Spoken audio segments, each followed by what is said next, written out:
The blade went in for the 7th time. March 11th, 1945. Sing Sing Prison, D-Block Corridor. 200. Bumpy Johnson collapsed, blood spreading across concrete like spilled paint. 3 Italian prisoners stood over him, breathing hard. Tony, the Blade Marquez, Vincent Callo, Sal Romano, all holding shivs they'd sharpened for weeks, specifically for this moment. 7 stabs. Abdomen, chest, back, lung, each one placed to kill. The corridor went silent. 60 inmates watched from their cells. Guards ran toward the scene, whistles screaming. But for one frozen moment, everyone stared at the impossible sight.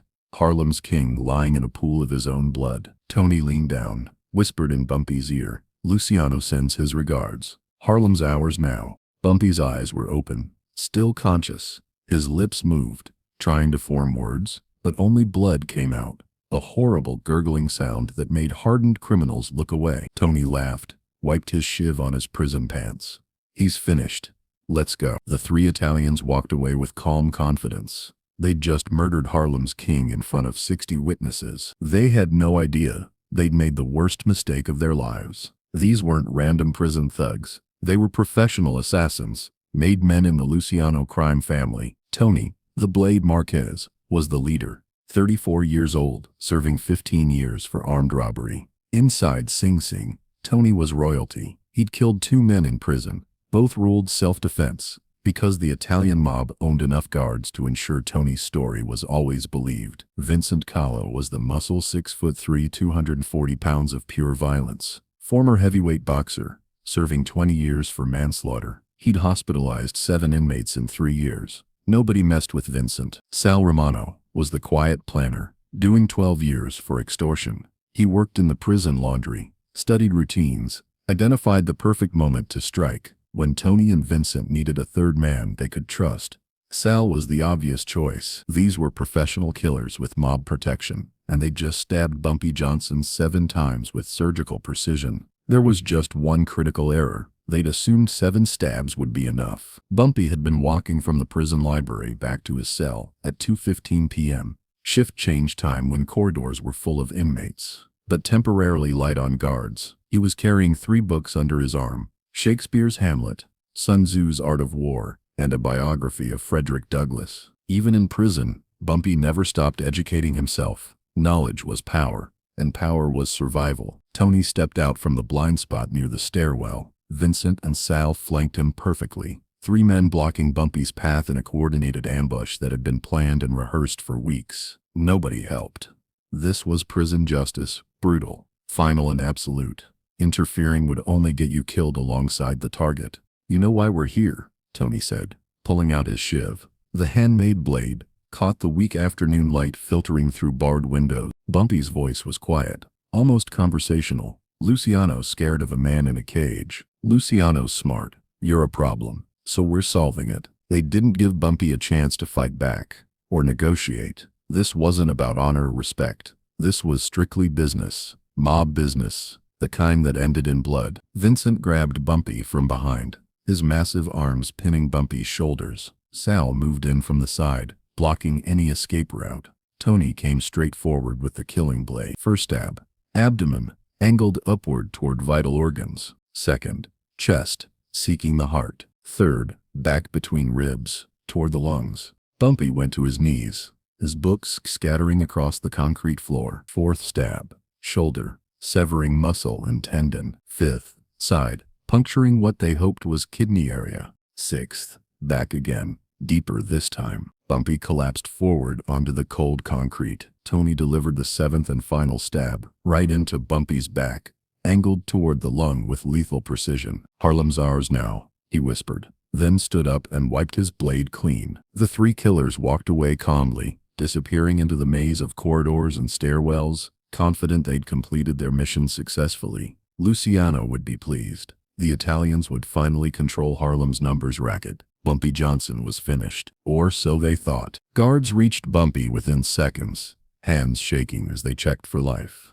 Blood was spreading rapidly across gray concrete. 7 stab wounds. "Call Dr. Harrison now." They carried him to the infirmary on a stretcher, blood leaving a trail down the corridor. Other inmates pressed against bars, watching in shock as Harlem's king was carried away. Dr. Harrison had been prison physician for 12 years. Even he was shocked by the precision of Bumpy's wounds. 7 stab wounds, 2 to vital organs, punctured lung. He's lost at least 3 pints of blood. He looked at Warden Miller. I'll try, but he's got maybe 6 hours. 8 if he's incredibly lucky. Dr. Harrison worked 3 hours, stitching wounds, stopping bleeding, administering transfusions, miracle surgery under impossible conditions. Meanwhile, Tony, Vincent, and Sal celebrated in their cells. Contraband whiskey flowed, payment from grateful mob bosses. They toasted their success, convinced they'd eliminated the last obstacle to Italian control of Harlem. Hour 1. Bumpy unconscious, breathing labored, skin gray from blood loss. Hour 6. Still unconscious. Dr. Harrison checked, expecting a corpse, heart still beating. Hour 12. The impossible happened. Bumpy opened his eyes. Hour 24. Bumpy Johnson was not only alive, he was alert. Tony got nervous when word came back that his target was breathing, but he reassured himself. 7 stab wounds, punctured lung, he's finished. Vincent and Sal weren't worried. They had Italian mob protection inside the prison, guards on payroll, complete immunity. They had no idea what was coming. Here's what the Italian killers didn't understand about Bumpy Johnson: the fundamental difference between being weak and looking weak. Yes, Bumpy was lying in that hospital bed, barely able to breathe, his body racked with pain from 7 precisely placed stab wounds. To anyone watching, he appeared helpless, defenseless, completely defeated. But his mind was crystal clear and working at full capacity, analyzing angles, calculating possibilities, planning moves that his enemies couldn't even imagine. And in Sing Sing, Bumpy possessed something the Italian mobsters completely lacked: genuine respect and unshakable loyalty from the invisible people who actually made the prison function on a daily basis. For 18 months, while other inmates treated them like shadows or ignored them entirely, Bumpy had consistently treated the black porters, kitchen workers, laundry staff, and janitors like human beings, deserving of dignity and respect. He'd shared his commissary money with men who had nothing. He'd written letters for workers who couldn't read or write. He'd intervened when other inmates tried to exploit or abuse them. He'd remembered their names, asked about their families, treated them as equals in a system designed to dehumanize everyone. Now, lying in that hospital bed with tubes in his chest and IV lines in his arms, Bumpy called in those debts of loyalty and gratitude. A porter named James Washington visited during hour 36. He approached the bed carefully, glancing around to ensure no guards were watching closely. Bumpy whispered something barely audible through his damaged throat, words that couldn't be heard more than 6 inches away. James nodded once, understanding completely, and slipped away as quietly as he'd arrived. The machinery of perfect revenge had begun to turn with the precision of a Swiss timepiece. Vincent followed the same routine every day at 4:30 p.m.,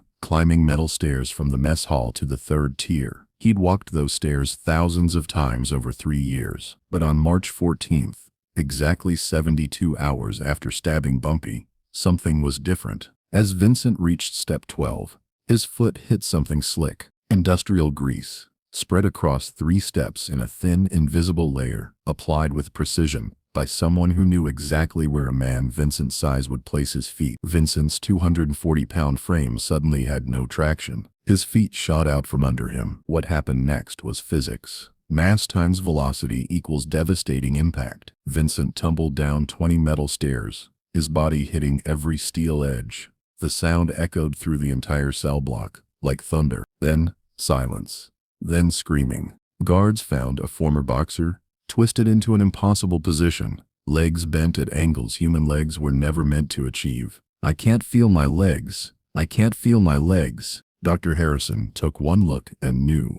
Spinal cord damage. Multiple vertebrae. "This is permanent." Vincent kept screaming, "Fix it. You have to fix it." "Vincent, the damage to your spinal cord is complete. The nerves are severed. You'll never walk again." Vincent Callo, who had terrorized Sing Sing for 3 years, who had hospitalized 7 men with bare hands, would spend his life in a wheelchair. In prison, where a wheelchair meant complete vulnerability, where you couldn't defend yourself, where every day became survival. A life sentence inside a life sentence. Sal had worked the prison laundry for 8 months without incident. He operated the industrial press, a machine using tons of pressure to flatten uniforms. The safety release was designed to stop the machine instantly if anything went wrong. On March 15th, as Sal fed a shirt through the rollers, his right hand got caught. The safety release should have stopped everything. It didn't. Laundry worker Marcus Williams had disabled the mechanism 17 minutes earlier,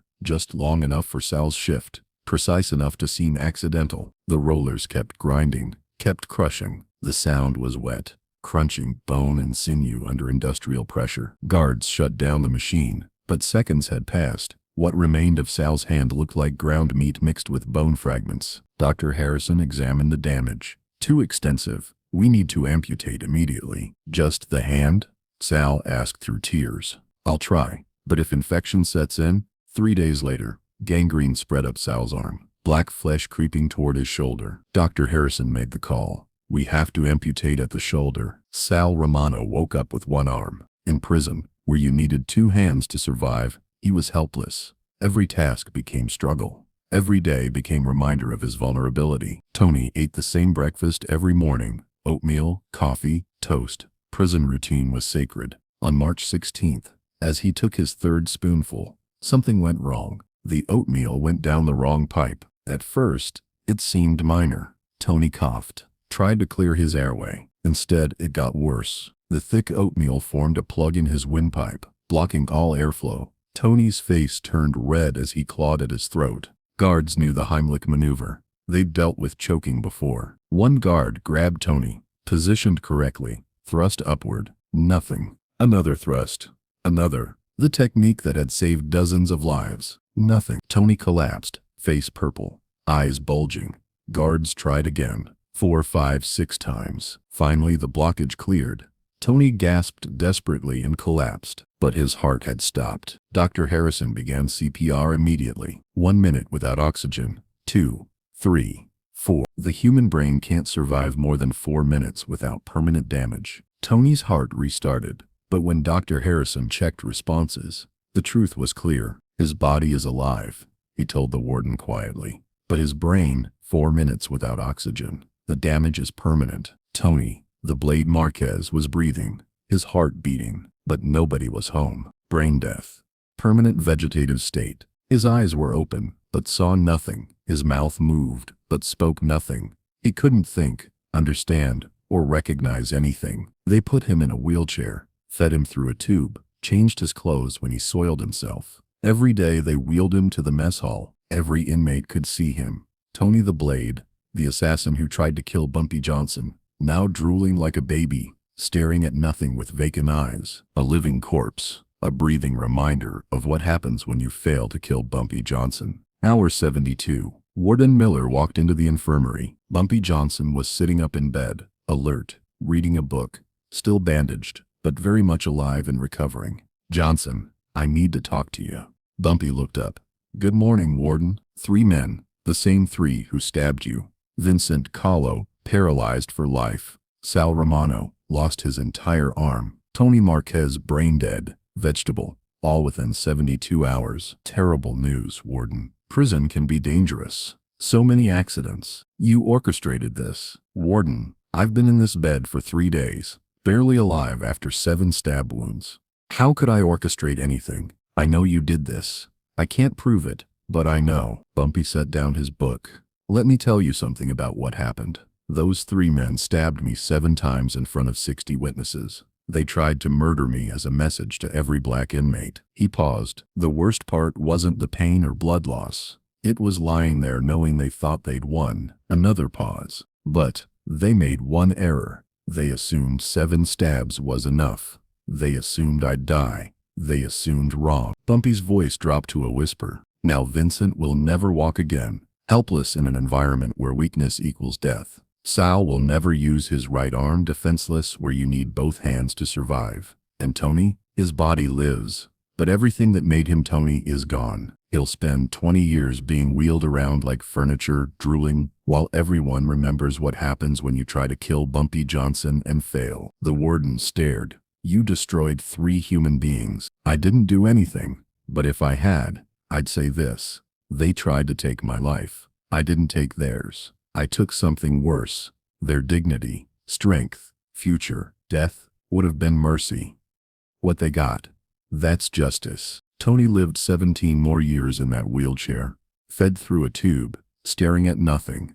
Inmates whispered, "That's what happens when you touch Bumpy Johnson." Vincent served his complete sentence wheelchair-bound, never walked again. Released in 1965, dependent on family for everything, bitter and broken. Sal adapted to one arm, released early in 1953, but one-armed ex-convicts couldn't find work. He died homeless in 19... The lesson echoed through every prison: don't try to kill someone unless you can finish the job. If they survive, they'll do something worse than kill you. They'll make you wish you had died. Bumpy was released in 1947, walking out on his own feet, returning to Harlem as legend, the man who survived 7 stabs and orchestrated perfect revenge without lifting a finger. Years later, a journalist asked about the incident. 7 times, Bumpy said quietly. Professional killers who knew what they were doing. If they'd stabbed me 8 times, I probably would have died. But they stopped at 7.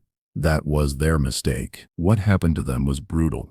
What they did to me was brutal. I made sure the punishment fit the crime. 7 stabs, 3 destroyed lives. That's not revenge. That's mathematics. Do you regret it? Bumpy was silent. Then, I regret they forced me to show them the difference between dying and wishing you were dead. But the lesson they learned? Sometimes education only sticks when it hurts forever. In Sing Sing, they still tell the story. New inmates learn it first week. They wheel Tony's unresponsive body past cells during meals. A living cautionary tale. They remember Vincent's ramps, Sal's one-arm struggles. The lesson Bumpy taught through psychological warfare. The cruelest mercy is allowing enemies to live with full consequences of their actions. You can stab Bumpy Johnson 7 times. You can puncture his lung, damage organs, leave him bleeding. But unless that final stab stops his heart, he's gonna survive. And when he does, when he opens his eyes and begins to plan, you won't die quickly like you planned for him. You'll spend your life wishing you had. Because Bumpy understood, the most devastating revenge isn't taking someone's life. It's forcing them to live with unbearable weight of what they've done, every single day, until their last breath. 7 stabs. 3 lives destroyed.